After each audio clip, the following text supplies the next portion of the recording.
Connecticut, land of steady habits, and apparently steady hauntings, mystery beasts, psychic swindles, and an 8-foot-tall pen pal named Bigfoot. Buckle up, friends. You're about to cruise the Paranormal Highway, Connecticut edition. September 1888, Milford's Phantom Umbrella Snatcher.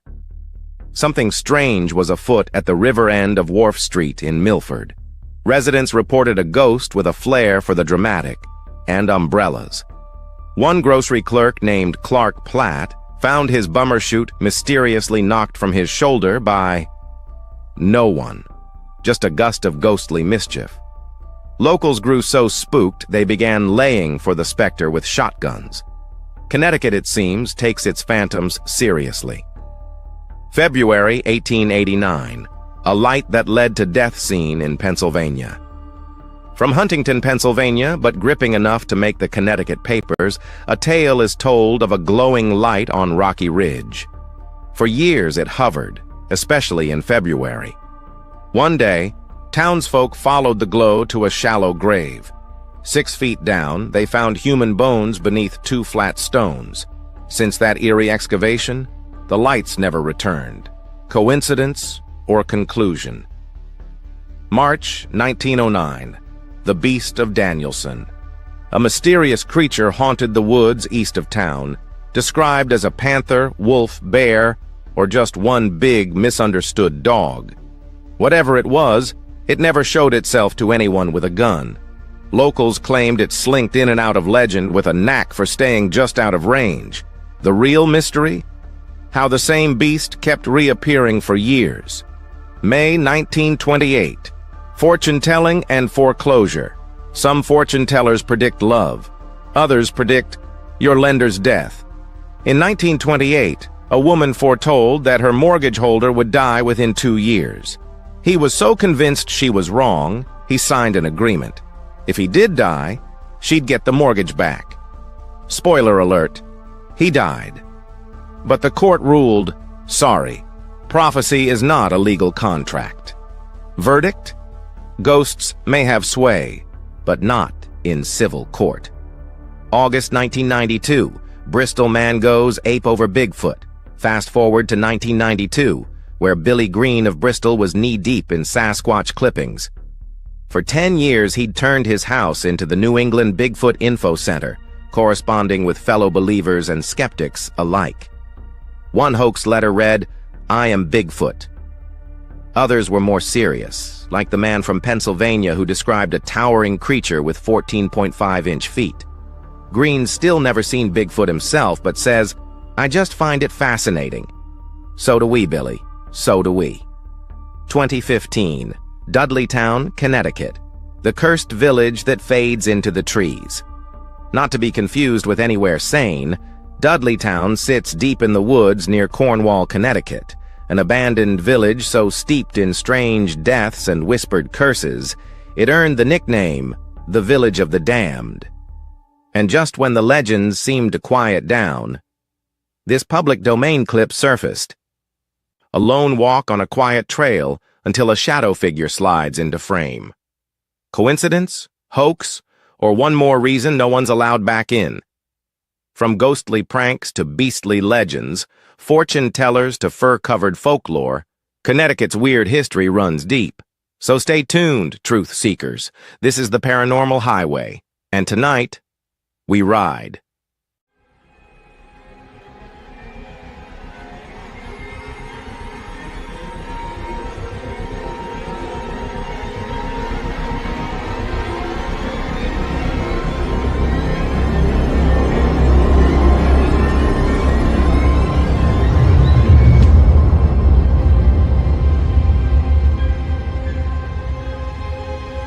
The truth is out there, and it begins with you. Welcome to the Cosmic Fold, where we talk high strangeness. Call us at 928-288-2942. That's 928-288-2942. Or join us by video. If you're at a computer, just look for the link in the chat. Buckle up, sit around our virtual campfire, and let's get started.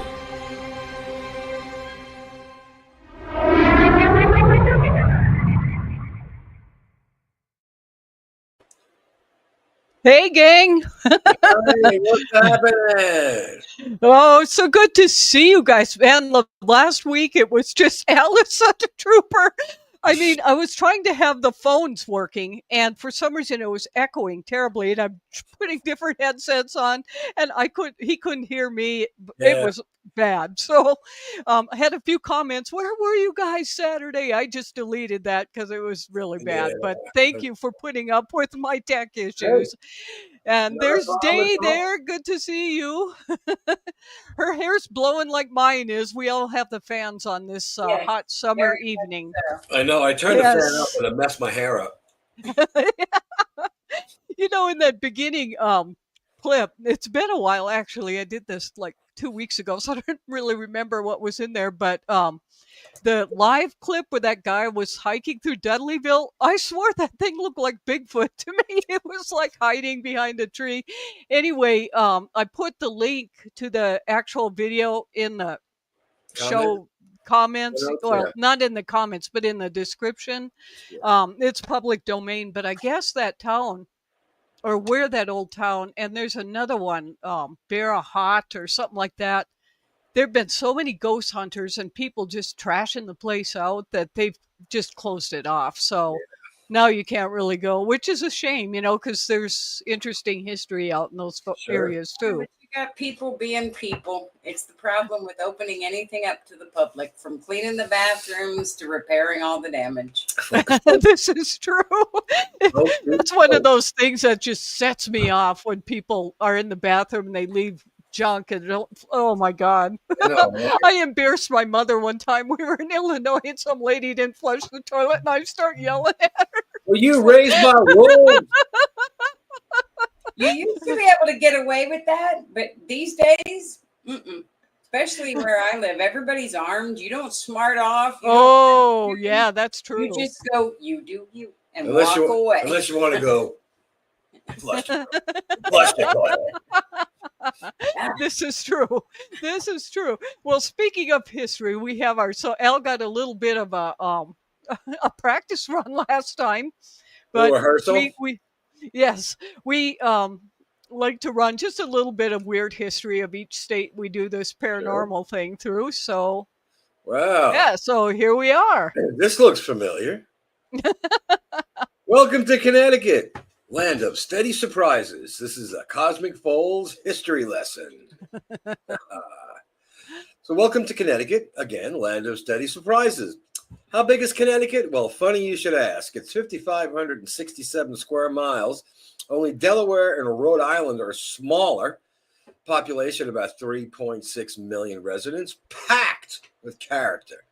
The motto is Qui transtulit sustenit, which means he who transplanted still sustains. And the nickname, as a lot of us know, is the Constitution State and the Nutmeg State. Because why not? It's Right. so small compared to these out west states. Oh, I know. It's like, but a lot of history there. I always learn something from these presentations that I didn't know. Right. Let's talk a little about the colonial rebels and the Constitution creators. In 1639, Connecticut adopted the Fundamental Orders, arguably the first written constitution, played a major role in the American Revolution with supplies and manpower, nicknamed the Provision State for wartime support.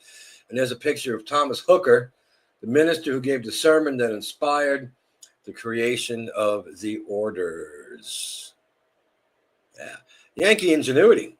Birthplace of big ideas. Eli Whitney's cotton gin and the interchangeable parts began there. Noah Webster of dictionary fame was born in West Hartford. The first phone book and nuclear submarine. You just don't usually see those two things in the same sentence, The picture up above that on your screen is a U.S. Navy photo taken in January of 1954 and the 21st of the nuclear-powered submarine USS Nautilus in the Thames River. So they were small but mighty. Right, like our daughter. They were. Your daughters too. Yeah. We used to call her all the time Little Ninja Warrior Princess. This is what she is in my phone and emails and everything. Yeah. Oh, I love it. Now she's such a badass She in is. the Army She is. and doing Ironmans, and she's got her doctorate. And that I don't call her little anymore. I just call her Ninja Princess Warrior. Ninja Warrior Princess. I love it. Wow. Yeah, Connecticut's got old and new industries, historic industries, firearms, clocks, shipbuilding, brass. Today, in the modern times, hedge funds, finance, aerospace, Pratt & Whitney. I'm sure you'll have heard of that. And, of course, the Hartford Agency, insurance, and probably the best one of all, the Pez Candy Headquarters and Museum is in Orange, Connecticut. See, learned something new. I did not know that. Day. Small but mighty and weirdly shaped. That's what it is. It borders Rhode Island to the east, Massachusetts to the north, New York to the west, and the Long Island Sound to the south. Colonial land grants cause its quirky shape. It only takes a couple hours to cross it, but it's full of surprises. And there's a picture of the Connecticut State Capitol. That's beautiful. It is, isn't it? It really is a cool looking one. It's a cool looking building, yeah. Haunted history and high strangeness. This is what y'all came here for. It's the home of Ed and Lorraine Warren, and the Annabelle doll. Yeah, you got to watch those movies. If you're a horror fan, you got to watch all of them. There's like 6 of them. Yeah, but you got to watch what is the documentary style one? Oh, it's just Ed and Lorraine Warren and then some subtitle after. Yeah. You know, I tried to find that documentary when we talked about it last time, and it's not available anymore on Netflix or even Amazon. It was. I'll see if I can find it. I may be able to pull it from somewhere. It should be on YouTube somewhere. Probably, yeah. Yeah, there's usually hack stuff. Yeah. Dudleytown, Connecticut's Village of the Damned, which was another really great movie, by the way. Ghost lights have been reported since the turn of the 20th century, back in 1919. Picture up on your screen now is Dudleytown's former train station platform in 2011. 2011, there's a channel, which is just a little out of the shot in it, for a gantry crane that used to be there and a freightliner depot that later covered the station's platforms and goods yard. That's a major industry right there. Okay, before we get deep into this, can we switch chairs? I can't sit here much longer. This chair is killing me. Okay. So instead of leaving, here we go. we're just gonna swap. We're gonna. This is what we call musical chairs. He's got narrow hips. I have wide. There we go. Way up there now, man. That's how marriage works. It But is. you know, his hips while he was sleeping. She did. you know, this is part 2 of our Connecticut because there was so much stuff with Connecticut. Yeah. But one thing about those lights, it was hilarious. In 1919, they would have parties. You know, people any excuse to have a party and all these cars and stuff going to see the lights. So it was a big thing. I saw the light. Look at that. Cultural contrasts. Everything between Ivy League schools to rustic roads. Yale University, founded in 1701, brings elite academia to New Haven. Inland Connecticut, there's a lot of colonial towns and farms. Maple syrup is available there, being not that far from Vermont. On the coastline, you've got Mystic and Old Saybrook. And the image up on your screen there now is the Connecticut Town Hall. It's the oldest building on the Yale campus, built between 1750 and 1753. How do you like that? And there's even people down there by the tree. Yes. How about some famous faces? Mm-hmm. Mark Twain wrote classics from his Hartford home. Samuel Langhorne, Clemens, Katharine Hepburn, Paul Newman, Seth MacFarlane, Meg Ryan, and even George W. Bush was born in New Haven. So it's got some claims to fame there. Personally, I like Mark Twain better than the rest of them. State symbols and claims. Well, the state flower is a mountain laurel. The animal is a sperm whale, and the insect is the praying man. And there goes the They took their animals seriously. That's just a really odd animal. It is. Nutmeg State may come from wooden nutmeg hoaxes. Should look into that. It's the proud home of the first hamburger, New Haven, in 1900. See, I didn't know that. I didn't really did not know that. I thought it was from Hamburg. Well, you know, what do I know? So, and Yeah. that's it. Yeah, Connecticut is weirdly wonderful. You know, where though, history and mystery go hand in hand. So it seems like Connecticut and like Maine, Bar Harbor, Nantucket, all that little pocket up there. New England, yeah, all of New England. That they all have some of the best horror writers. So something They happens. do. We Yeah. hold in for long periods of time. Yeah. I'm telling you, something happens that Yeah. these people might not do it, but they're thinking about it. If we ever Because come, so many got together, they wrote it all down. if we ever, That's true. But that's true. I never thought of that before. That's actually very true. I think about you're so snooped in many too from much, and you just go insane from cabin fever, Yeah. and then you write a book about it. well, see, if we In ever, spring, I'm if we guessing. ever get back on this road, and we hit the end of the alphabet, I lived in Vermont, outside a little town called Putney. Putney was a spot in the road. I mean, they had one sign: you are now entering and leaving Putney. And I was about 6 or 7 miles outside on the top of a desolate mountain. My nearest neighbor was miles away. And I lived in this little hunting lodge that was called Sunwood Hill. And it was in the woods, and it was very creepy. And I'd hear stuff all the time. And I know it was just animals. You hear, twigs snapping, but sometimes, the But wind. the snow kept you in a lot unless you were working. yeah. I was a ski cop. I was ski patrol on Mount Snow. So I had to commute all the way there every day, but that was pretty spooky there. You didn't know you had a porch. Yeah, I didn't know I had a porch. I had no idea. Until it thawed. Yeah, it thawed and my foot sunk down, and I was like, "Oh, I must have a step there." Got a shovel out. 8 steps later, Oh my goodness. kept going with the shovel. Had a wraparound porch. Had no idea. Oh wow. So yeah, no, we had gotten strange lights.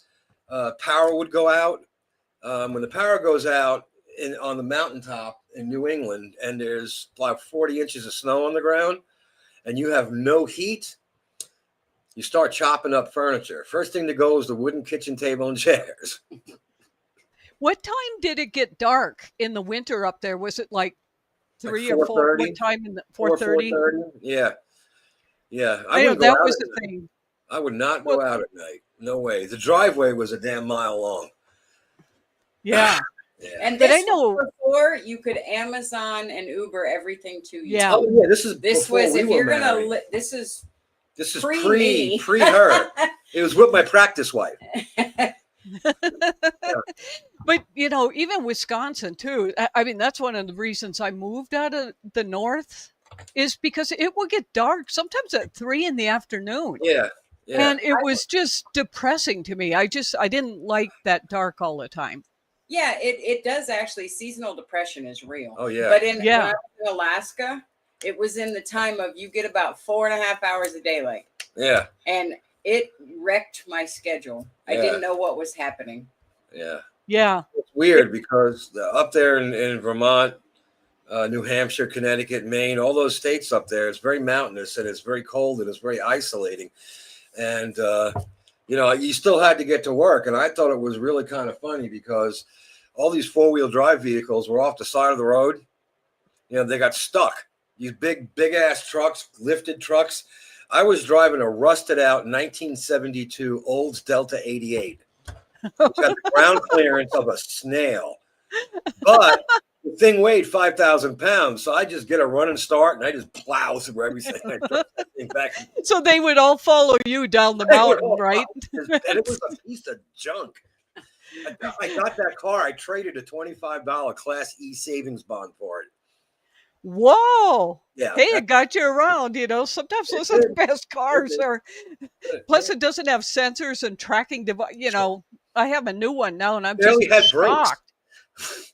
Yeah, but it's just shocking to me all the tracking things inside of your vehicle now. Our car chimes at us and fusses at us Oh all my the gosh. time, and we haven't figured out, because we're newer to this truck, we haven't figured out, what does that mean? What Yeah. is that doing? I don't understand. Yeah, Oh, driving around. that's how I am too. Same way. It's like I don't know what half this stuff is on there. And Yeah. then, so it was like the second day I even had the vehicle, So I'm driving into the dealership because I had to get the rest of the paperwork.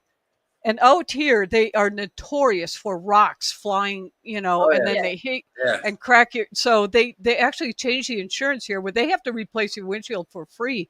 And that windshield on there was like $1,600 because there's Yeah. so many sensors Yeah. everywhere in Yeah. there. It's complicated now. Yeah, there's all kinds Yeah. of buttons and Your audio and video Oh, my equipment God. runs through your rearview mirror. everything half the time. runs. Yeah, and we got this big ass Silverado, and half the stuff on it, I don't even know what it does. So Yeah. what's this button for? Don't touch it. We're moving. We got this I love truck, it. and we checked. We were like, "Oh, do we have this feature on our phones that it's a charging pad? Can we just do that? You have to have certain features and software on your phone." And it was not available. Now we just went back to Android after all these years in iPhones, and we're still wondering if we can actually We charge the phone. charge Yeah. it. Oh, let's We check don't that even out. know if it works. Who knows? Anyway, See, yeah, I've got the Google Pixel, and I love it. It's really which good. one you got? That's what we got. Which one Well, you got? I still have the old one, so I'm on the 7. I think they're at 9 or 11 now, We right? just got the brand new Google Pixel 9 Pro XL. Yeah. This thing is massive. I It's tell you what, the huge. photo filming quality Yeah. with these is incredible. They're really Yeah. good. I love it, and This is, plus it's a it great syncs with phone. all my Google stuff, and I don't have to figure out how Yeah. to do it. Yeah. So We've been in Mac world for like the last 15 years. 15 years. We were on all PC, and then we switched our phones and our computers and everything to Mac. Mac has gotten out of hand expensive. Oh, yeah. yes, The constant updating and then the bugs and the stress of it, it was just and it's so Yeah. expensive. So now it was time to upgrade again because your phone starts acting weird.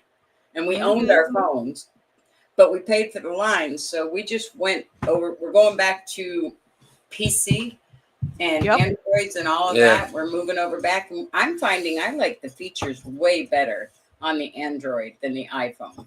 I gonna do be fun too. Because next week's show is going to be the first show that I'm doing on Windows. I'm still on my Mac now. I got a PC here, but I haven't hooked up the camera and the microphone to it yet.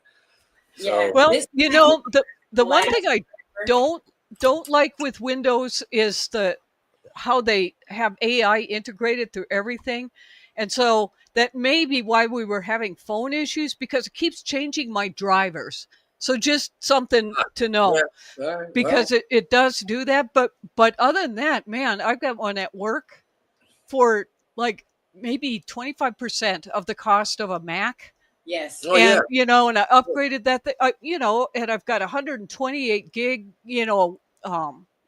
processing speed. I mean, it's wonderful. It is Yeah. so fast, Yeah. so Yeah. good and easy. And the thing is, you can take them apart if you're, especially like where I am, it's rural. You pretty much have to fix your own equipment. Well, And so Yeah. you don't lose the warranty. Just take it apart and fix it. you see this box? Yeah, is that your? Oh yeah, isn't that a great No. service? This is just for scale. If you take a third of the box off, right? That's the size of my PC. Yeah, that's It's- mine too that I'm on right now. A Right, tiny but little it- box. Yep. Well, right now we're on Mac. Yeah, we're on But the we Mac. have a laptop that's PC and we can switch because we know the Mac is it. They also, if you don't keep going with their newest equipment, they don't update their software, which makes it useless to you. Yeah. So yeah, we're switching everything over, and eventually everything we're doing is going to be back on PC system that we can at least keep up with. And Androids. I really like it. It's very easy to network. Yeah. So I can network my home, my office, everything Yeah. is all kind of working together. So, they've really upped their game. I know for a while Mac was so much better with a lot of It things, was, but you I know. think Windows Now- is Now Google is more user friendly than Mac Yes. is every day. Because I'm looking for work and we closed our heavy haul business. I have been doing all kinds of assessments and refreshers and YouTube videos to learn what has changed since I was in Mac world or PC world 15 years ago, and just refreshing I need to get my typing back up where it was, and things like Mhm. that.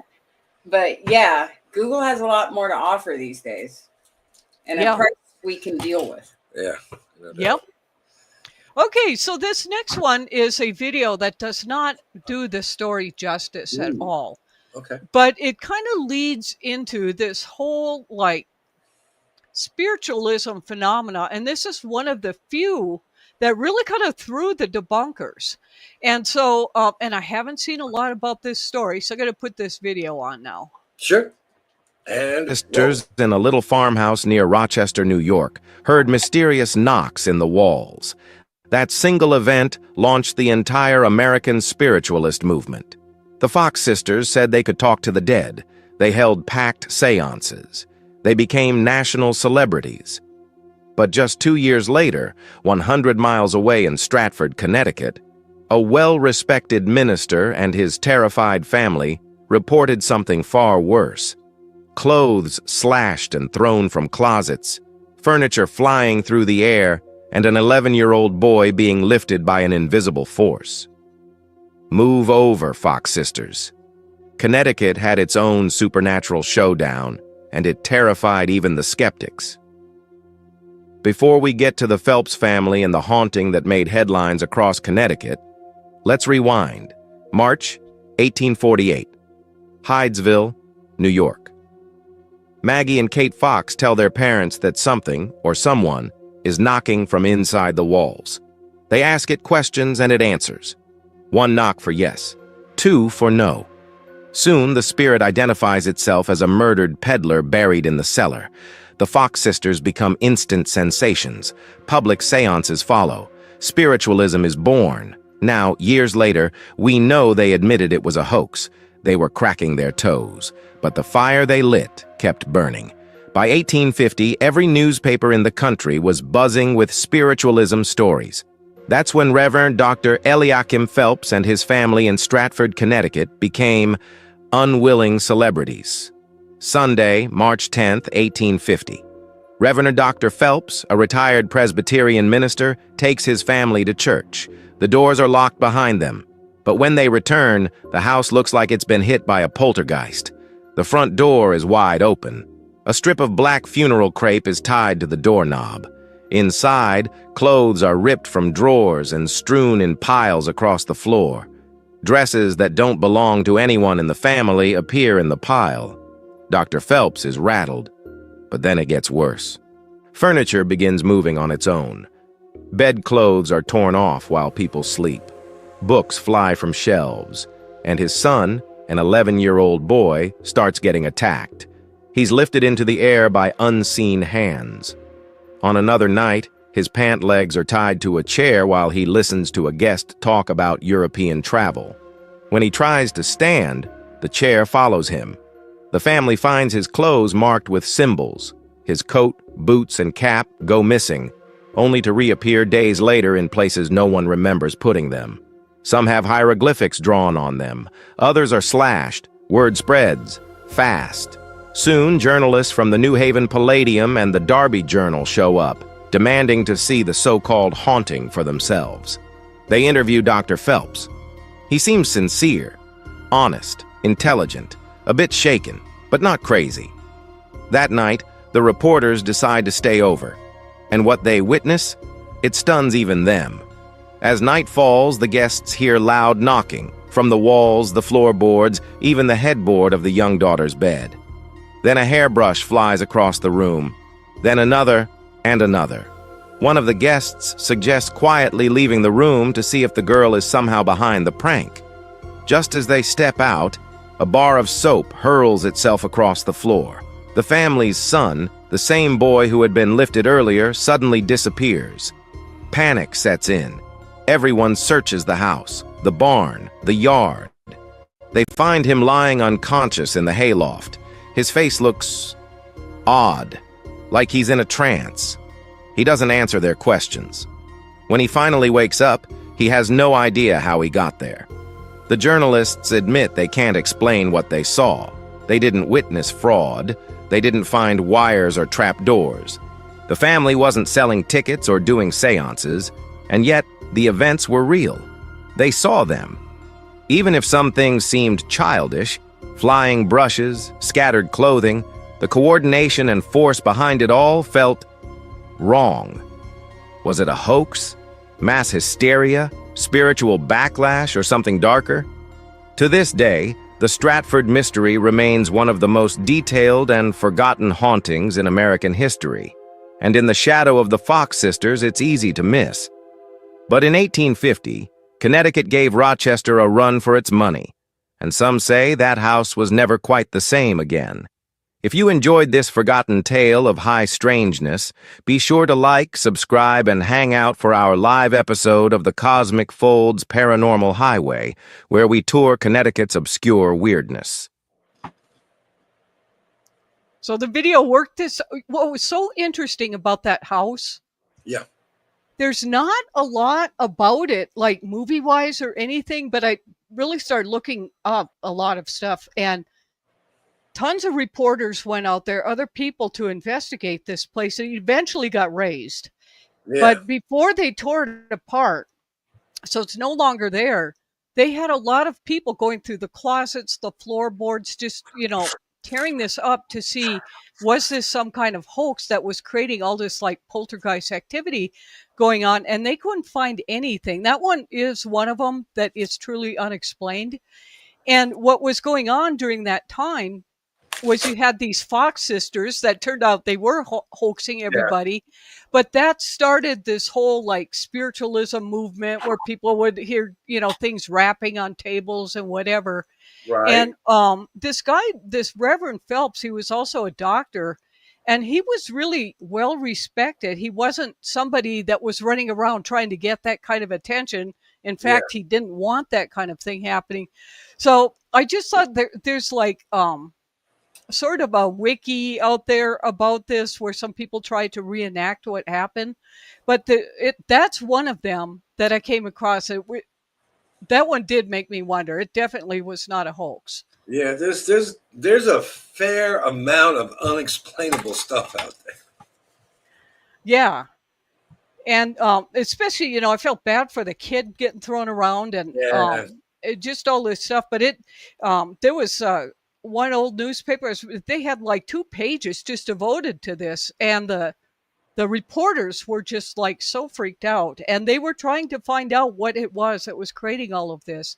Wow. And they couldn't figure it out. There was no, but the rest of the country was all reporting on these Fox sisters. So it didn't really get a lot of attention. And I think there were so many hoaxers out there during those days that it probably didn't get attention just because everybody was a spiritualist all of a sudden. So everyone wants a piece of the pie, man. Yeah. So that one was kind of weird. So now we've got our stories on PowerPoint with Al's wonderful voice. High Strangeness in Connecticut. Ooh, that's an old challenger. So that's the background on that house. Yeah. So I'll recap of the Phelps mansion, as it is called. In 1850, as we just heard, the Reverend Eliakim Phelps and his family in Stratford, Connecticut, reported intense poltergeist activity, including flying objects, disembodied noises, bizarre religious dioramas made from their own clothing, life-size figures appeared around the house, eerily posed with Bibles, and even a demonic doll suspended in the air. This created mysteriously when no one could have entered. Family members, especially the children, were reportedly slapped, pinched, levitated, or thrown across rooms by unseen forces. The haunting ceased after the family left for Philadelphia in the winter of 1850-51. They returned to a quiet home and sold it in 1859. Later owners included Moses Beach and his son Alfred, who used it as a school. In the 1940s, it became the Restmore Convalescent Home. The mansion was abandoned by 1970, vandalized, and finally demolished, likely in the early 70s, 72, 73, 74. Some theories blame spiritualism, seances, or prankster children, but no natural explanation was ever confirmed. And research was based on an article written by Jude McLaughlin, and there's a link down there that if you want to check it out, go check it out. It's pretty interesting stuff. Now that image is AI generated because I couldn't find the picture of the house in the papers, but it was cool. Interesting. And the fact when they left and then it stopped, was this like poltergeist from the kids? I mean, what do you think? the lore out there, poltergeists don't follow people. They stay in spaces. Yeah, so they might have been like personally haunted. You know. Yeah. Or the kids, I mean, who knows what was going on with them? Maybe they didn't like the religion and stuff. I don't know. Yeah. But Yeah. it was a weird one. Yeah. That one I'm going to have to research more. No doubt. Children are always more susceptible as our seniors. Yeah, to the yeah. influences of people getting in their head. I know. I hear stuff all the time. And so, some of this is just, it's older. We didn't know better. And it was passed down through so many generations. Now it's a version you don't even recognize. Yeah. You know what I'm saying? Yeah. It all, I think, can be explained. But then there's the stuff then there's the stuff you're like, how would this ever? But it needs to be recorded live for us to really go, okay, how does this happen? Yeah. It's got to be Yeah. something. And notice very little of this stuff ever gets actually recorded. Yeah. Well, back then, I don't know if they had the equipment in That's 1850. what I'm saying. We've advanced now where we can share thoughts across the world in seconds. Yeah. And so it's suddenly it's not as easy. Although I will say with AI now, there's a lot of crap out there that is all invented and made up. Even in my job search, there are tons of scams in just trying to find a job. Oh, geez. It's ridiculous. It is. And AI fakes all over social media to where you don't know what to believe. They've confused fact and fiction. They started all those years ago, confusing it intentionally. And it's just been these last 12 years, it's just getting worse and worse. And so with AI, I don't even trust most things I see with my own eyes when it comes to video anymore. Right? Yeah. And it's too bad it's gotten that way, but there's a lot of fraudsters out there. There's a lot of people that are looking to take from you what is not theirs. Well, also just to show up as somebody huge on one of the social media sites, because that's how you get sponsors to pay you to keep doing what you do. Yeah. But that's how I like this forum, because it is genuine mistakes and problems, but at least it's real. Right. And when, this other thing we're going to be talking about, promoting some of the rural businesses and towns and all of that, this will all be real. And what I foresee with that is actually sending out a print paper again, to keep people, because everything is computerized, and you don't, like you said, Day, you don't know what's real or what is not anymore. And it's irritating. You open up like Microsoft Word and the Copilot pops up and wants to do all your writing for you. And it's like, no, I don't. I have to do my own research and writing. It can clean it up. I've been having to rewrite, and for all these assessments, everything by hand. And I still prefer it over hitting that button. Yeah. Well, it's more genuine. Right. It's me. You're saying it. Yeah. Right? Exactly.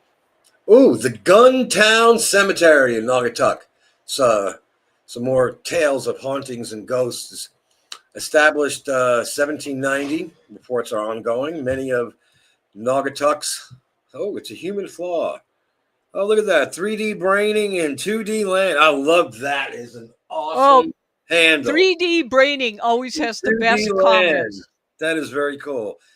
Says it's a human flaw using AI for manipulation instead of strategy. Strategy is altruistic. Manipulation is about getting the upper hand. I don't know how we fix bad intent. You really can't. You can't. You can't. Because people are people. Folks are folks. Yeah. Yeah.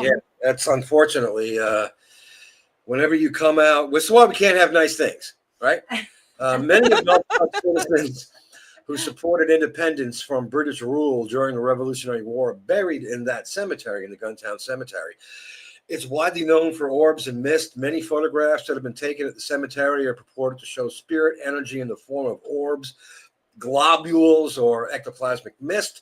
On rare occasions, visitors have claimed to see colorful orbs flitting about the grounds with the naked eye. Now, that picture isn't very big, but if you look kind of back in the center, there's a little white light. Yeah. Yeah. I see And it. okay, so that was taken by somebody who claimed it was an orb out there. Ah. So Hey, one never knows. Here's another one, tale of haunting and ghosts. The old statehouse in Hartford. Staff members have reported strange activity for years in the old statehouse in Hartford. In 2009, ghost hunters investigated the building and recorded unexplained sounds, including a doorknob turning and a woman sighing, despite no one being there. The team left the case open, planning to return for further investigation before declaring it officially haunted. That's pretty neat. And that one isn't used anymore. You know, they Yeah, yeah. so it's like, basically a museum now. yeah. Hauntings and ghosts again. How about Lighthouse Point Park in New Haven? There you go. Haunted carousel and ghostly children. The CT, the Connecticut Mirror, writes at a Lighthouse Park in New Haven around midnight, you can hear the carousel running and little kids giggling. That was a submission by a community member to the Shadowlands website, a place where people can submit personal accounts of haunted places. And again, you could read about that in the Connecticut Mirror at ctmirror.org. Yeah, that's I Kind of think creepy. I think ghost children are way creepier than like full-grown adult ghosts. Well, for me, let's say that ghosts are real. Okay. Let's just for the sake of argument, ghosts Right. are real. If that is true, I think it is particularly horrible that children are not helped to the other side and they're left start fending themselves. I've never understood children as ghosts. You know, if it's true. They kind of creep me out. I gotta be honest with you. They just creep me out. Whoops, that was wrong one. She had a different one. There you go. Dude, Ghost Kids is right. Right? I'm like, give me Ted Bundy. You know, exactly. I'll take anybody. She'll take a ghost serial killer. And you're like hugging on your hand pockets, and you look down, and they're all out there looking at you with those eyes. Oh God. Yeah, they're just very He's creepy. seen too many movies. I have seen stuff. Abandoned Asylum. These are always fun. There's a huge one up in New York that I actually went and I can't wait to hear about that. Can you give us a me and tidbit? a couple of friends of mine, we actually took it's on an island, and the island is off limits to the public, and it's just massive, sprawling old insane asylum. And all the windows are all broken out, and there's graffiti everywhere. But we took a rowboat over there from across the East River. Me and 3-4 of my friends. Kenny was one of them, and it's creepy. We walked around there. We took 2 of us had cameras. We took like 100 pictures. Sent the film off to the photomat. Remember the photomat back in the day? Yes. Oh, geez, yes. And Jackrabbit photo. and they gave me my money back because they said that there were no pictures on the whole roll. Really? And I'm thinking, okay, lens cap. But then my camera, I'm aging myself here. Okay, my camera was a Brownie Fiesta. Did you have the 110 film? I had a camera that Oh had no! that film. Yeah, no. This I don't know. I forgot what this took, but it was this box. You look down and you had You had to look down to take And pictures. Yep. the other guy that was one of the other guys that maybe had one of those little Instamatics with the 110 cartridge. Yeah. None of the pictures came out. It was like, For well, I ain't none going of back you. there. I ain't Wow. going back there to retake them. That you want to talk about a vibe? Yeah.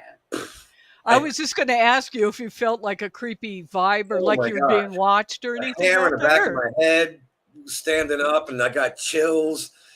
They were multiplying. I was losing control. Sorry. But yeah, no, God, it was horrible. It was horrifying. As soon as we stepped on the grounds of that island, it just felt weird. But when we got into the place, it was just everything was just chill. Yeah, but I will say, as a natural born empath, which means I have inklings of what's going on, even if nobody tells me what's going on, good or bad. It's not always exactly specific, But when I walk into these places where there's been a lot of death and tragedy, even if it was domestic violence or whatever, I immediately get this about everything, because you can almost feel the weight of a negative environment, of something has happened here, whether it's the smell in the air because it's something horrifying or whatever. You can always feel the weight of the space you're in. But back years ago, when people like me would have an inkling, or as an empath, just know I'm supposed to show up here and I don't even know why, I'd have been a witch. I'd have been burnt. You know what I'm saying? Right. Like, I can't tell you why I know certain cravings of mine will fix the issue my body's having at the moment. But I know it's real. Yeah. Oh, yeah. I also couldn't tell you why back in the years when we were involved in many churches and programs and missions, like literally one time, and I'm not kidding. And that's why I have trouble believing videos and stories passed down and old wives' tales and all that. I know something is different because I literally have experienced an answer from the universe, shall we say. Mm-hmm. That blankets no matter what you believe. There's something higher power, whatever you want to say. And I remember we just started homeschooling, and Al was the only income at that moment, and he had the only vehicle with him. And I was learning the ropes as a homeschool mom, and we were learning how to deal with one income with 3 children, and just figuring it out. And I remember literally, I'm standing in my kitchen, I open the cereal cabinet for breakfast, and like 2 of the boxes are empty, and one has like not enough for my kids. And I was like, dear God, this is the worst decision we've ever made in our life. We don't even have money for cereal. This is horrible. And I was just going off out loud. My sister came home from her brand new job. It was her second day. And she came home and goes, do we need cereal? Because one of the ladies said she had so much because she did a bunch of BOGOs, and she just knew we had a big family, so decided to give us the other part. And it was 3 huge boxes of big, cereal. Giant boxes. Like in front of my face, 4 hours after I said that out loud. Oh, how cool is that? And neither one of us talked. We didn't talk to each other about anything. This just showed up out of the blue. And so I know something goes on out there. Yeah. And when I get a vibe about a person, either we're going to connect or I'm going to be a little weary of you. That it's very rarely a medium. You know what I'm saying? Mm-hmm. Mm-hmm. Just because so many things happen because folk is folk, that you get traumatized and you bring your own, like I can feel it when there's some kind of violence going on in somebody's life. Yeah. I can almost feel it. And so I'm very sensitive to violence. I can watch it as fiction. Like sci-fi movies with violence don't bother me. But you get movies with just human on human violence for the sake of violence. I can't watch those. Now, is it difficult for you to work or be in large crowds because you're picking up on all that stuff? It didn't used to be. I just processed it with my own energy and anxiety. Like all those years in restaurants where you're flying 100 miles an hour, but you can hear everything that's demanding a response in your head.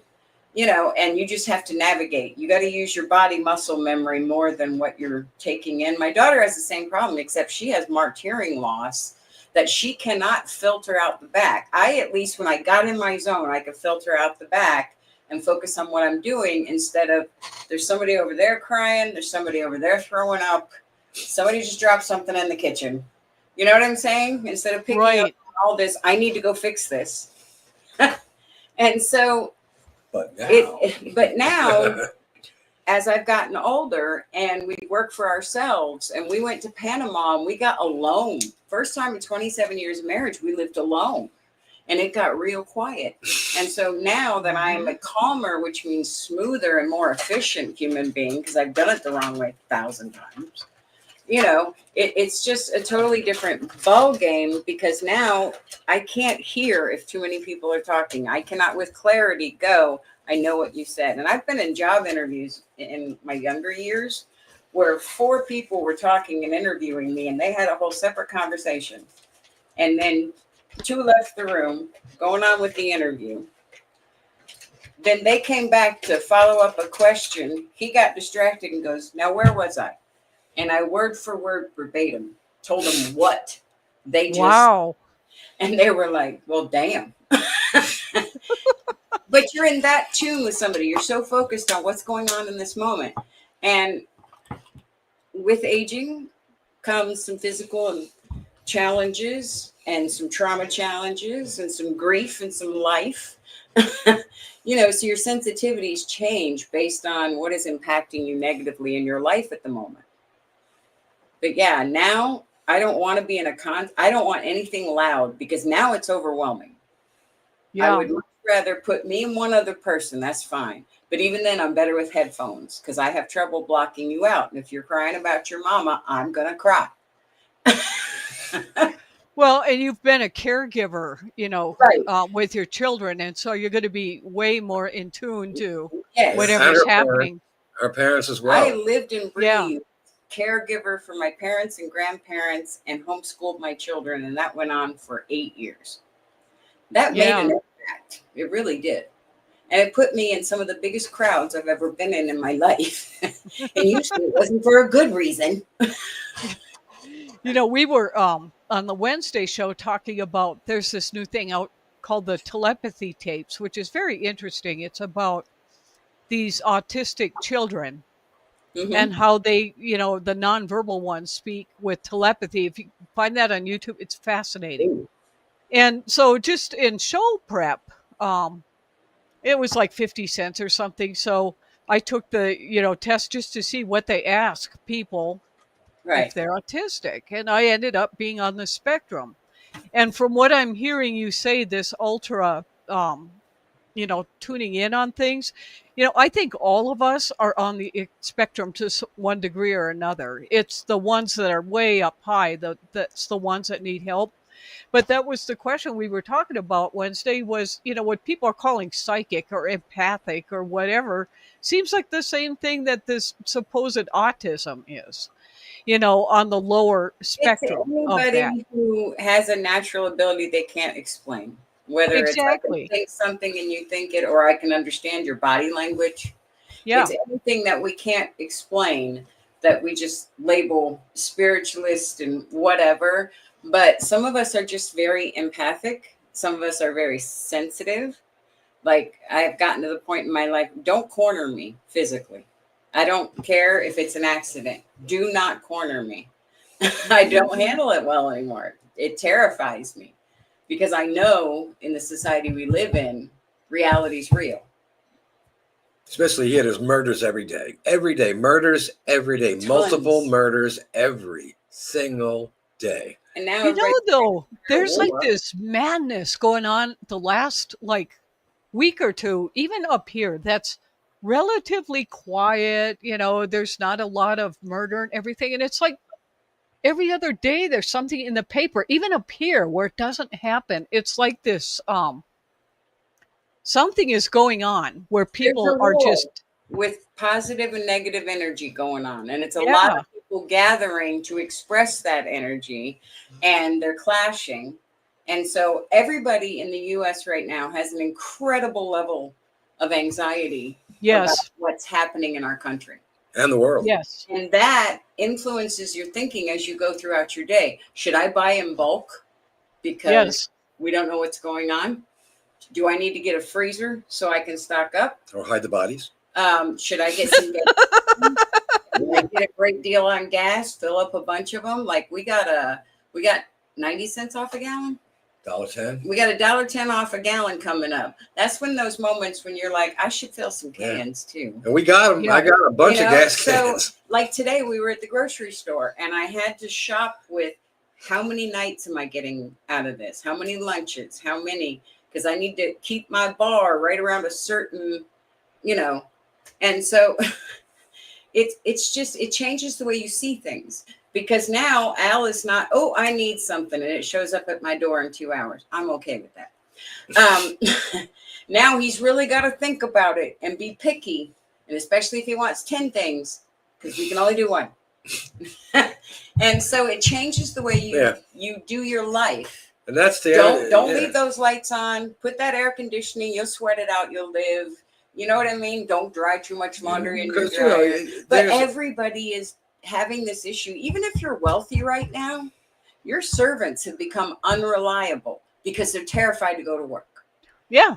If you don't know how to raise your kids and meet all these demands, and your staff won't come to work, your life isn't an upside down shambles. It's anxiety. And that's why I think everybody is like, we got to go to war. They think we're going to fight this out. No, we're not. That's just going to get people killed. Yeah. There is no fight this out. Well, that's where that energy, that bad energy comes from. It's not just the people, in this country. There's a lot of crap going on around the world, and everyone's on edge, and everyone's just, they don't have the last biggest epoch, the Enlightenment, came about not because of debunking religion or anything like that. It came about because the world in general lost their sense of security. Yeah.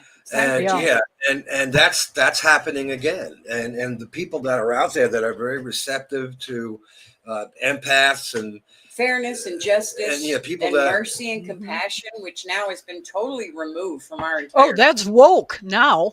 No, it's like it's a bad thing. It's like I was reading somewhere. I know we're getting off track here, but they use it as this minister. He had people walk out of the church. He was talking about Jesus, and they walked out because it was too woke. It's like, come on, what is wrong with us? Yeah. Well, basic human decency is kind of a lost art, but we haven't changed since we started. Folk. Yeah, we have so much knowledge, and we have come so far, and we have thrown so much of it away on what? Shopping, celebrities, sports, our animals, we got to have a really nice car. We got to be in credit card debt so we can look the part to keep up with everybody we see. And, it's just, we've also dumbed ourselves down terribly. Now that electronics do everything, we've gotten lazy. If I don't have some kind of checker, I'm like, I never used to spell things wrong. I was like spelling bee queen. I don't know what happened. But it's because now we do everything in 130 characters, and we have soundbite minds. Yeah. It's frustrating because when we're in these times where it feels this anxiety ridden and this depressing and heartbreaking, it's really hard for an empath to smile and be like, I'm so glad I'm alive, because we feel it all around us all the time. It's like wearing a wet blanket. I had, again, off topic, but it's relevant to what we're talking about here. It was a couple weeks ago. I live in a very heavy LDS community, Latter-day Saints, Mormons is what people call them. And they have this thing called Trek, like every 5 years, where they normally do what the ancestors did, pushing these wheel carts, when they're very one of the things I love about the Mormons is their sense of community and their sense of history and appreciation for what we have because of what all the people went through before. So anyway, this year they kind of mixed it up a little bit, that they did this long hike and stuff, but there was a big community welcoming to them when they came back. So I went out there and worked on it. I think I made enough stir fry for 300 people to eat. Everybody had different things. We were dressed up in these I think we were going to be Indians or something, but these ladies trying to make so we all look like sheiks, and we're serving these people that came. And one of the things that was just remarkable, they did all the cooking and stuff like how they did it back in the day, like before we had all these appliances. So they built this big stone oven with the stones that were there, and made the breads from the grown, the local flours, and it was delicious. And every single thing they did. $10,000 to do that now. Oh yeah, but it was just like and the ones out here are welcoming to those of us who are not Mormon. and they were very grateful for the help for those of us that went. It's like, we're not going to judge anything. This is about community, because in these days, I really think we need this sense of community and Yeah. knowing our neighbors. And but it was just amazing to me how they were able to put together this giant feast, and we're all like cooking and doing stuff like how you did it in the 1800s. And it Yeah. was magnificent. It was really cool. When I worked for the church for those years, we fed hundreds of people at a time. We had event weddings with 300 people in the sanctuary. Oh, yeah. More, because we could fit 1,200. And sometimes when there was a funeral of somebody who's been around a long time, we filled it, and there were people in the overflow, and you know what I mean? And so when we were working in that kitchen, there was no, it was gas stove, a huge sink, giant commercial fridge and freezer. Everything is hand chopping, plenty of boards. You know what I'm saying? It was old school, because half the time you've got a charity paying for the use of the kitchen.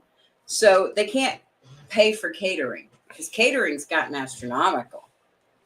But people used to stand there and do it. Like me, 27 years I was in restaurants. I know how to cook commercially. And then I raised families and people live with me. So I know how to cook in big portions. I had to adjust cooking in small portions. Right. You had to adjust. But I know even for years I worked with the Salvation Army, and we had very big fires out here. Yeah. And I know there was one time, there were only like 2 people in town that would go because they were prejudiced against the Native Americans.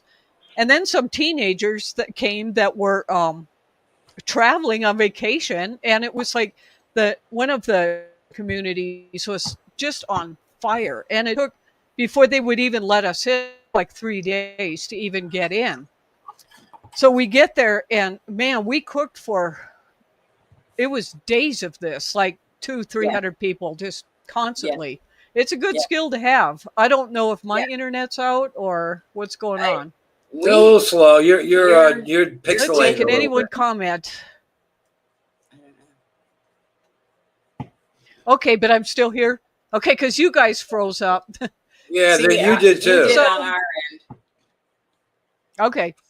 Yeah. Yeah, Everything's fine. Yeah, everything's fine. I'm trying to figure out, though, why isn't somebody with the money and the power standing up and saying, whoa, whoa, whoa? Because they want to keep the money and the power? I don't understand. It's just, you become a toxic threat to the whole world. The U.S., nobody trusts us anymore. Yeah.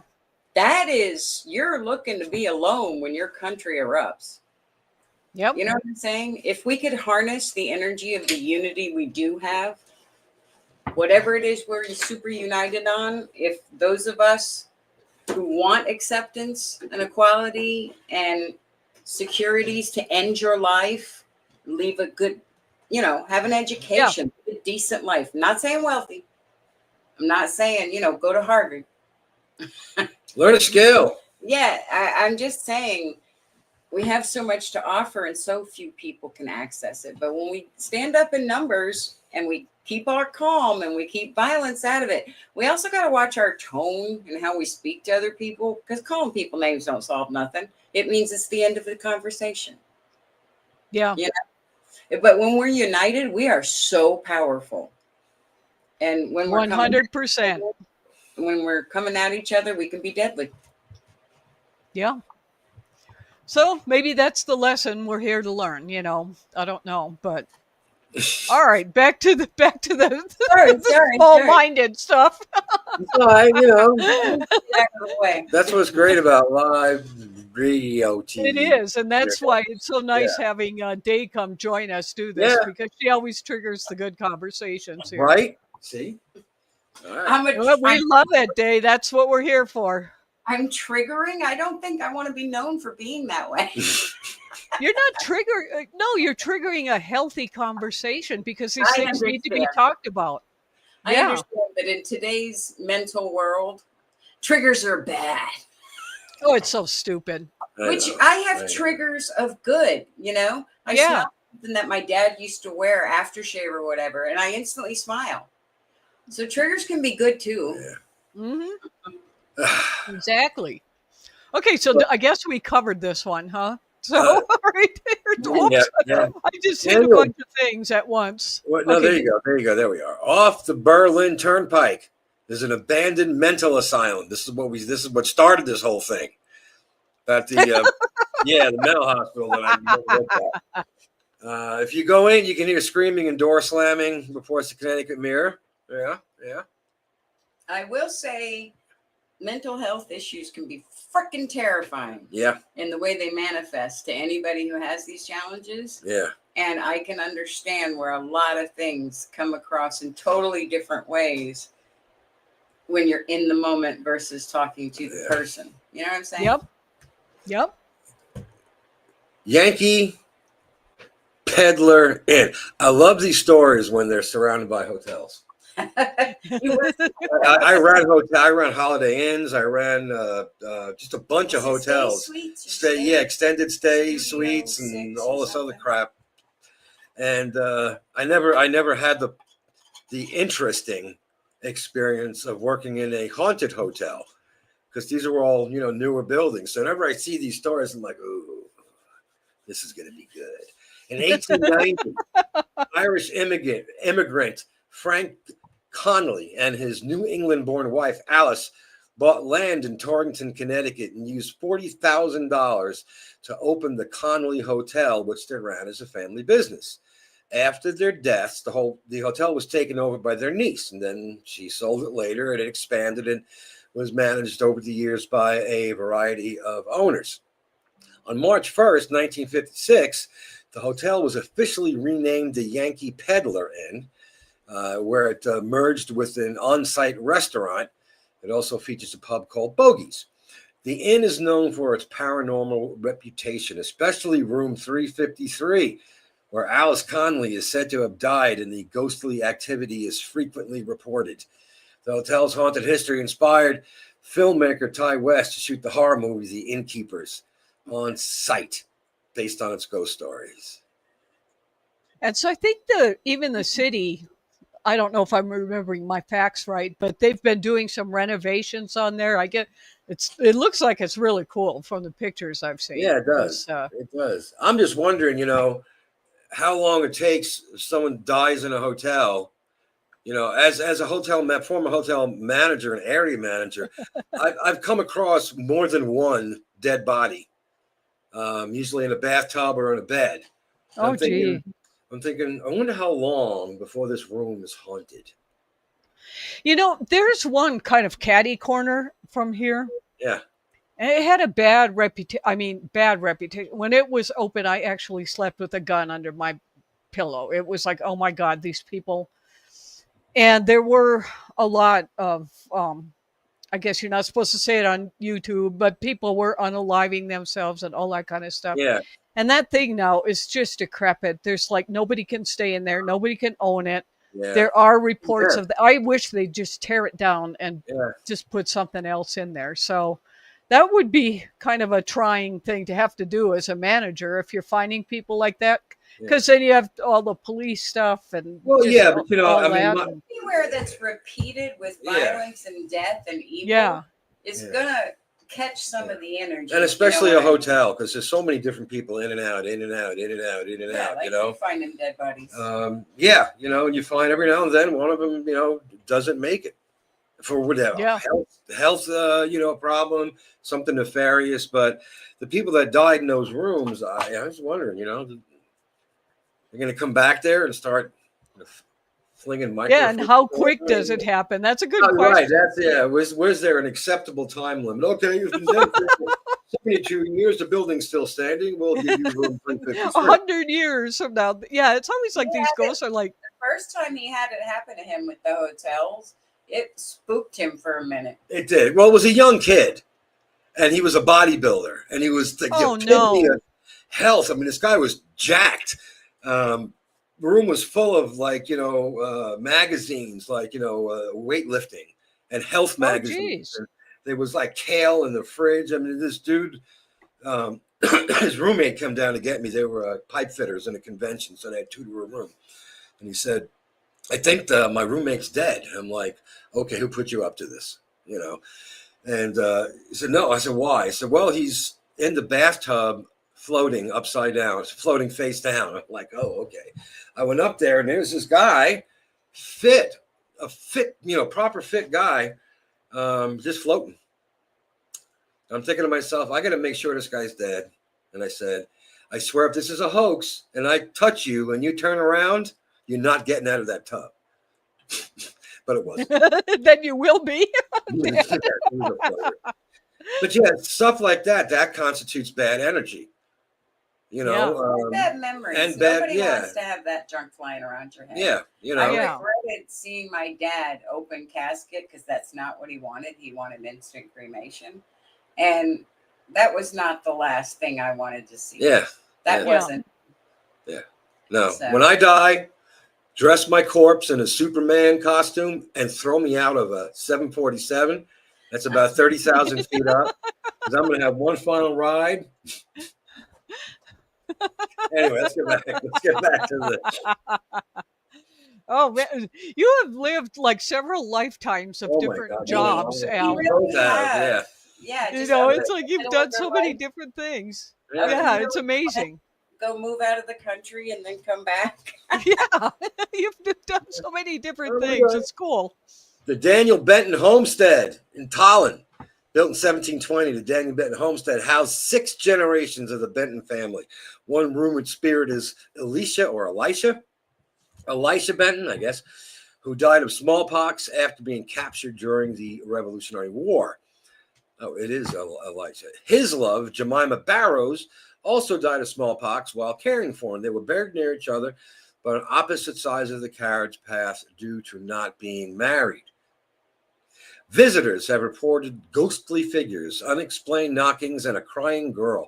Apparitions include a soldier and a woman in a wedding dress, adding to the home's haunted reputation. And this is from the Connecticut Haunted Houses, cthauntedhouses.com. I hadn't heard of this one before. I don't know how legit, but I had heard of it. So yeah, here's another one for you. Someone should just dig one of them up and move them across the street. There you go. Put them together. Yeah. Seaside Sanatorium. I love these stories. I swear, I love these sanatorium stories. Opened in the 1930s, Seaside Sanatorium treated children with tuberculosis using fresh air, rest, and nutrition. It was designed by the famed architect Cass Gilbert. After antibiotics made TB treatable, the facility became a nursing home in 1958 and later served mentally handicapped patients. By the 70s and all the way up through the 90s, reports of patient abuse and a high death rate surfaced, leading to its closure in 1996 amid controversy. Visitors have reported paranormal activity, including glowing orbs, eerie voices, and unexplained sensations on the grounds. And this, again, property is now owned by the state, and it is listed on the National Register of Historic Places and is slowly being renovated. It's a cool old building. That's an awesome building. Renovate it, though. I know. Haven't you seen every horror movie on the planet, people? Starting over, it's got to cost less, because when you go in to renovate these seriously old things that have to be done a certain way, oh my gosh. That's why they'll give you a house for $1 in Italy right now. They need people, but somebody's got to renovate all this property. Yeah. Oh, yeah. Lots of work. Yeah, it's pretty cool. Okay, UFO. Now this one. Now, I didn't get into a lot of the UFOs because we did that on part 1 of the Connecticut. Right, but Al, you brought up this Enigma Labs. You had mentioned this like a month ago. Well, now they have it for Android. And it is so interesting. Yes. Isn't it though, right?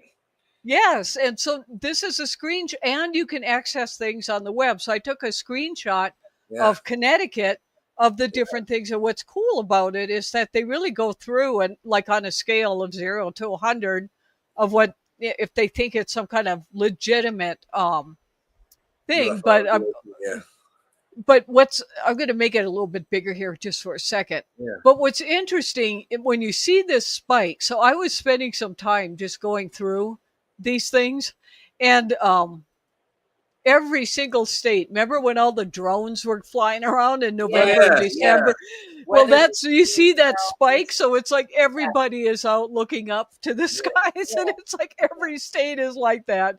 But Yeah. that's a cool, people, if you're watching and are interested in unidentified aerial phenomena, go to enigmalabs.io. It really is a really cool. Their search thing isn't that good, so I'll probably put Yeah. in the notes for the Cosmic Fold thing here on YouTube how you could kind of hack Google Yeah. to find specific shapes. But anyway, now that you have Android, you guys can still access Enigma Labs. It's very cool. Cool. I'm gonna peace out. I'm out of liquids and I need to go potty. Oh, okay. All right. Thank you. I'm still here. Damn it. Good. Yay. Well, she left in time for the scary cryptids. Cryptids and creatures. Glowacus, Glastonbury. In January 1939, Glastonbury residents reported mutilated animals and eerie screams, followed by sightings of a strange creature. Mentioned that was the one mentioned in the opening video. Descriptions varied, with some saying it resembled a mountain lion, a bobcat, a mix of a cat or a dog, cat, dogs, cats living together. Mass hysteria. Newspapers dubbed it the Glowacus or Globacus, blending Glastonbury and wacky. So what is Glowac? Okay, that word right there. Yeah. That's why Latin you're reading, because I twist. can't pronounce this stuff. And with a Latin sounding twist to make it sound official. So that would be Glowacus, because the accent is on the second to last syllable in Latin languages. So it's Glowacus. Yeah, it's pretty cool, actually. I like these little stories I hear of these cryptids, these animals that look like a cross between something or something completely different. Right. And then the local lore, how they give it names. Well, it's just because there are so many animals and species that we haven't even millions that we have not even discovered yet. And not just in the ocean. There are swaths of land so vast, forests and woodlands, that they have never been explored. Even out here where there was a big fire that had gone through, Yeah. even the bugs that were surfacing that had been like underneath all the forest floor for like centuries started coming up, things that people had never seen before. Yeah. And the heat kind of woke them up. So when someone says there's no such thing as Bigfoot, I'm like, okay. It's like every state. But who knows? This is not like, we're not dealing with it's a spiritual world where, when no one's actually gotten a picture of a ghost or anything like that. Our ecology and our fauna are so varied and so widely different, but still shares a lot of common ground. So, why wouldn't there be a huge primate? 10 exactly. foot, 9 foot 8. A bear, grizzly bear, a polar bear stands on its hind legs. Damn thing's 11 feet tall. So it's not without the realm of possibility that there might be stuff out there that we just haven't found yet. Exactly. Yeah. And it just never ceases to amaze me that every state that we've been covering has some type of a Bigfoot. Yeah, and Connecticut's no different. And as it says, it may be small, but its Bigfoot game is mighty weird. From 9-foot English-speaking giants in 1898 to hairy white barn watchers growling loud enough to rattle a kid's spine. Footprints everywhere. 18-inch tracks, glowing eyes, and arms long as the most gym memberships. Connecticut Sasquatch comes in every shape and size, often smelling like a dumpster fire wrapped in garlic. Sounds like my cooking. Sounds like my last trip to the White House. Local wildlife, beware. One Bigfoot reportedly drop-kicked a fawn in front of teens, while another scared a horse so badly it later died of shock. Connecticut is very colorful in their descriptions for these old newspapers. It's pretty good. Well, the Connecticut sightings There was another paragraph there. We can. Yeah, yeah. We'll move on. How about the chicken thief? The chicken thief. Leave my chicken alone. Lighthouse keeper Mr. Judson fired both barrels of a shotgun at a strange creature stealing his chickens on the Stratford beach. When the dust and feathers settled, he found a 60-pound black fish with a derby hat-sized mouth full of razor-sharp shark teeth. The monster had human-sized eyes with creepy foot-long feelers and a row of jagged spines down its back and flippers like a turtle underneath. The bizarre part? It looked like a mix between a skate, a nightmare, and someone's bad idea of seafood. To this day, no one's quite sure what it was, but the chickens probably held a grudge. Can you imagine something like that coming up to your lighthouse and stealing the chickens? I'm like, hey, oh boy. Take them. Here's the dog. Take everything. My ex-wife lives 2 doors down. Giant octopus. These are really cool. These stories of these giant octopus and giant squids just blow my mind because I think they're there. I really do believe they could be. They are there. July 18, 1895, Captain Obadiah Danielson claimed his ship accidentally rammed a massive 60-foot wide octopus while he was asleep. It is not known if the captain was asleep or the octopus. The captain was in the newspaper. One of the newspaper. It was apparently he was snoring real loud. Okay. They were talking about him. Because it's a 60-foot wide octopus. The startled sea beast mistook the ship's steam windlass for a sailor and wrapped a 100-foot tentacle around it, nearly dragging the vessel under. Thinking fast, the mate activated the windlass and wound the arm in like a spaghetti on a fork, trapping the monster briefly. As the ship rocked and chaos broke out, the crew hacked the arm off with the meat chopper to escape. The final blow, a heroic pod of porpoises arrived just in time and chased the octopus away like underwater bodyguards. Fascinating. That's a pretty crazy story. That was good. It is. But I like it. I could envision that. I could see Yeah. that in my head because I saw all the seafaring horror movies. Between the Kraken and Pirates of the Caribbean, and all of a sudden, like, yeah, okay, yeah, they cut the arm off and ate it. Yeah. Alleged time anomalies and vortexes. Barahack, Pomfret. The Barahack settlement in Pomfret, Connecticut, dubbed the Village of Voices, was established around 1780 by 2 Welsh-descended families and abandoned by about 1890, leaving only stone foundations and a small cemetery. Visitors report eerie echoes of children playing, livestock sounds, wagon rumblings, orbs floating near the graves, and sightings of a bearded man and a ghost child. It was not me, I promise. Paranormal investigators in 1971 claim one team member became frozen in place, overwhelmed by the invisible. The site is permanently closed to the public, sitting on private land. Access is restricted and only allowed via special permit or a guided visit. This is a website called Dan Connecticut, DAMNEDCT, damnct.com. I'm going to have to give them a the pictures of this town, they're really interesting. It would be fun to explore around there. That would, yeah. Well, stay weird, Connecticut. In the Nutmeg State, you're never more than 10 miles from either a colonial ghost, a moaning vortex, or a UFO joyriding above a Dunkin' Donuts. I was told that the Greys prefer White Castle. So, I'm so glad our sound worked tonight. Me too. Al, I appreciate you so much putting up with all my issues here with the sound and the phone. How many years did I spend in tech support? There you go. Decades. It's nothing. It's no big deal. And it was so good to have your wife here for a while too. I love her input. It's very good. I love having her around. I mean, I would hope so. Yeah. So our next state is Delaware.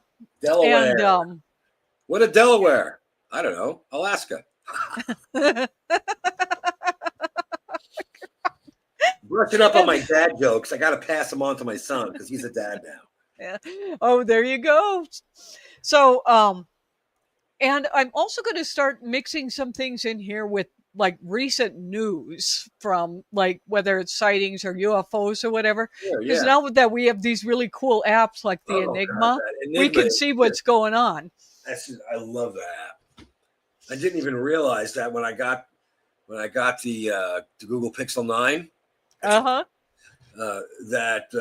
I forgot I had that app. It had been a couple of weeks, things have been upside down here, all that shit. So I hadn't been paying attention to it. And then when you just brought that up, I'm like, oh, you mean I can get it? I don't have to keep this old iPad laying around. Yep, you can get it now. And then we're going to, we'll talk tomorrow about this, start mixing in some of our rural stories and promoting. So if anyone in the audience here has a rural business or lives in a rural area, we want to share those kind of stories too. Just the cool, like, whatever's going on. So we're going to mix some of this up, but we're going to continue our Paranormal Highway too, because it is fun. I love these old stories, especially as you read them. You read them so well. Thank you.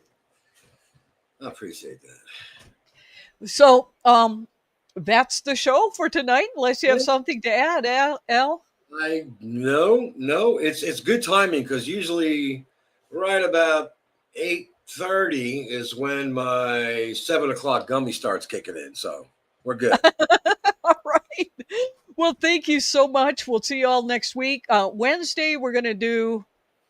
It was going to be more on consciousness, but I'm shifting that up, and we're going to talk about like electrical phenomena and psychic people. And then next week here, we've got Delaware and probably like the most recent news. Yeah, so maybe a surprise or two. You never know. You never know what we're going to do. You never know. That's right. So be sure and subscribe so you get notifications of when we have new shows. And I want to thank everybody and 3D Braining. I just love her that's handle. That made my day. Oh, yeah. She's always got great comments. So thank you all. And we'll see you Wednesday and next week. Thanks, Al. Peace. Peace. Thanks so much for joining us. We love hearing your stories, so tell your friends so they can join the party. For show notes and our forum of high strangeness, visit cosmicfold.com.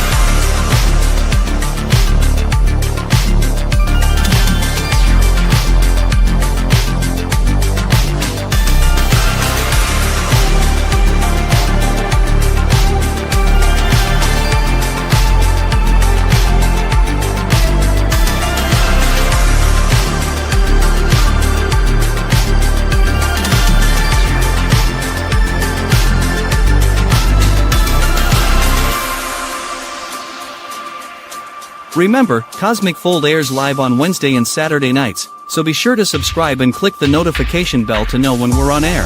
Thanks again and have a great evening.